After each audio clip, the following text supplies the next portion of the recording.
NFL Live, brought to you by Geico. 15 minutes could save you 15% or more on car insurance. Back here on NFL Live, it's that time of year when the coaching carousel gets moving here. The firings begin, and Jim Caldwell's been getting a lot of talk about that. So asked what he attributes people putting him on the hot seat to, Caldwell said that's every year. Reiterated, it's just part of the business. That tweet coming from the Detroit Free Press, David Burkett. Meantime, linebacker James Harrison, no longer the oldest man in the locker room. The longtime Steelers signed a one-year deal with the Patriots 3 days after his sudden departure from Pittsburgh. The 39-year-old shared his news with the world just minutes after signing, of course, posting this great photo with Tom Brady at 40 years old, Brady that being. Finally, a teammate that's older than me. Take a listen to head coach Bill Belichick's response to his new veteran player. How would you describe his playing style? Just play outside linebacker for the Steelers. We'll see how it goes. Do you see carryover between what they asked him to do and what he might do in your scheme? Yeah, I don't know. We'll start working with him, see how it goes. What are your thoughts on his career? Good. Former players now who analyze football who say a move like that is great for intelligence, the idea that he could tell you things about his former team. Do you put any stock into that aspect of when you sign a player, any player, and bring them over? We're playing the Jets this week. I don't really know what that has to do with it. Maybe I'm missing something. I don't know. I think in that case, he was looking ahead to a possible team in the playoffs. Well, we play the Jets this week, so. Our Mike Reese trying everything to get an answer there. I love that when he was asked about Harrison, he said he's played outside linebacker for the Steelers. We'll see. He's way ahead of you, Reese. All right, well, Belichick and company, they're willing to pick up veterans to get the team better. We've seen it, and Harrison is just the latest example. Last season, they claimed Michael Floyd off waivers and linebacker Kyle Van Noy. Now in 2014, LeGarrette Blount played 11 games with Pittsburgh before being released and signed by the Pats, and New England pulled off a trade deadline deal for Aqib Talib in 2012. So that voice that you heard grilling Bill Belichick out there is, of course, our ace Patriots reporter, Mike Reese. Mike, good job out there. We know Harrison hardly played in Pittsburgh this season. How can he actually help the New England Patriots, though, right now? Well, you heard what Bill Belichick said this morning, but here's what the Patriots are saying behind the scenes, Diana. They need James Harrison. This has been a position that has been a season-long struggle for them to fill, and it goes back to Rob Ninkovich and his retirement. Top draft pick Derek Rivers tore his ACL in the preseason. You had trades that didn't work out with Coney Ealy and Cassius Marsh. You can actually go down the line. This has been a spot they've been trying to fill all year. They signed Eric Lee off the Bills practice squad November 21st. He's played 73% of the defensive snaps since coming over. So it really highlights how this is a position that they've been trying to fill, and they think Harrison can at least be part of helping them fill that. Mike, I know you just got inside from practice. What did you actually see from Harrison out there?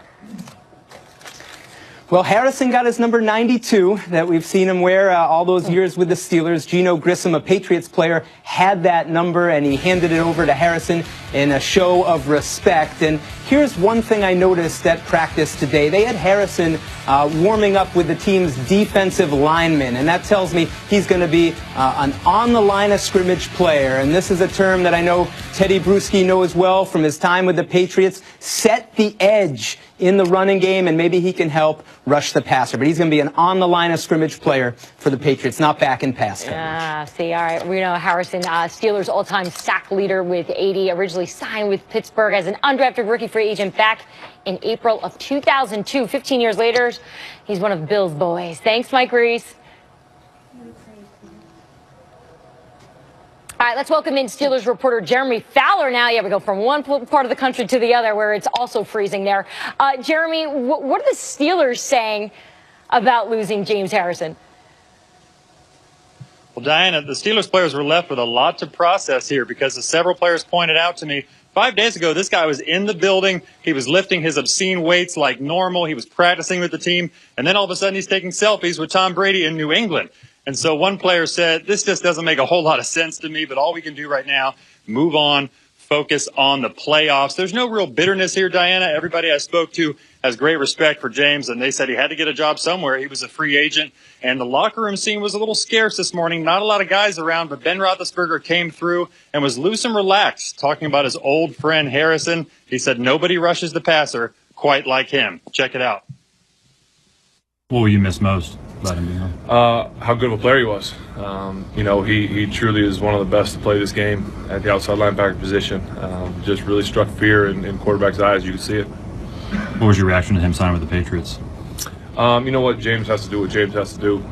You know, I didn't. It's not like he called and asked me if he should or not. You know, James is was out there as a free agent. He's going to do what he needs to do. What's best for his family. And like I said, I wish him the best. I've had a lot of good years with him. You get concerned about players that leave sharing information. Does that worry teams? You know what? We went to Cleveland the first time I played Cleveland. I think Sammy Coates had just got picked up by them. That was obviously a big concern of ours, knowing our offense. You know, that's on James. If they want to ask him every single piece of information he has, then you know that's what this league. I guess other people do that too. So I'm not worried about it. We don't play them this week. We don't play them next week. So we'll see. Now, Roethlisberger wasn't thinking about Harrison intel to the Patriots until his wife brought up last night. How much of the no-huddle offense does James know? Roethlisberger told her he might know a few little details, but he doesn't know the major package. So we have to be ready to play regardless against him and the Patriots. And as one player told me, look, they know all our secrets. We know theirs. It's all about execution. All right, Jeremy Fowler, thank you so much for that report. So back here in studio, Teddy, you heard what Mike Reese was reporting, what he saw out there. What's your reaction to that? Right. Well, Mike Reese talks about setting the edge in the running game. I think he's right about that, because if you remember the season opener versus the Kansas City Chiefs, and Kareem Hunt ran wild on them, and it was getting a pitch from Alex Smith and going all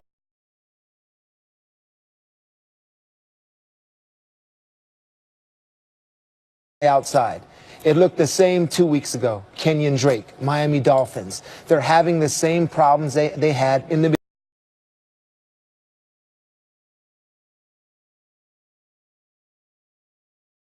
over and over again. So you go out and get a James Harrison. That's where he can help. He will set the edge. He will keep his lane discipline, forcing the run back to the middle. And in the pass rush game, sure, he can rush the passers still. They need pocket push. They may have to go through quarterbacks like Joe Flacco, then Ben Roethlisberger, possibly in the AFC Championship game. Harrison knows all of those quarterbacks about getting to them, the offensive lineman, pass rushing, situational. He won't be an every down player. He just doesn't have that in him anymore. But on a personal side to this sign, it's strange. Yeah. To me, it is strange. Seeing that selfie with Tom Brady, I almost want to say duck. This is the only time you've seen him smile. It's like he's usually coming to get Tom, you know? So if there was anyone that defined this Steeler-Patriot rivalry back when I was playing even too, it was Harrison. I mean, his intensity on the field, him trying to get to Brady, all the battles he had with the offensive line, and now he's a Patriot. That is strange to me. What do you think? It's weird. I can't believe it to see him out there in that Patriot helmet. It's like you got a double take, but he wants to win. The Patriots can definitely use him, and here we go. You think Brady's uncomfortable there? Like, you think he's thinking this is weird too? I think he's relishing that he's on his team now. But I think he first made sure. Did you sign the contract? Yeah. Okay, let's take this picture because. But listen, you know, the Patriots lead in opposing quarterbacks' time, you know, before pass at 2.5, and also time before total time in terms of pass. So you understand why he's going to help this team. But at the same time, you know, he's bringing that alpha stick because he's still Debo. And we talked a lot about alpha defenses, right, in the NFL, like, you know, the old Terrell Suggs and E. Reed and all those boys. So he's bringing that swag stick, even though he's not the old, you know, from James Harrison from 2008 Defensive Player of the Year doing 16 sacks. He's still he's bringing that presence. You know, that silverback presence. You know? He is. I know we laugh at Bill Belichick's press conference when he's like, we're playing the Jets. How's this help? I do think it's a little presumptuous of people thinking that the Patriots picked him up to get intel. Do you think that has anything to do with it?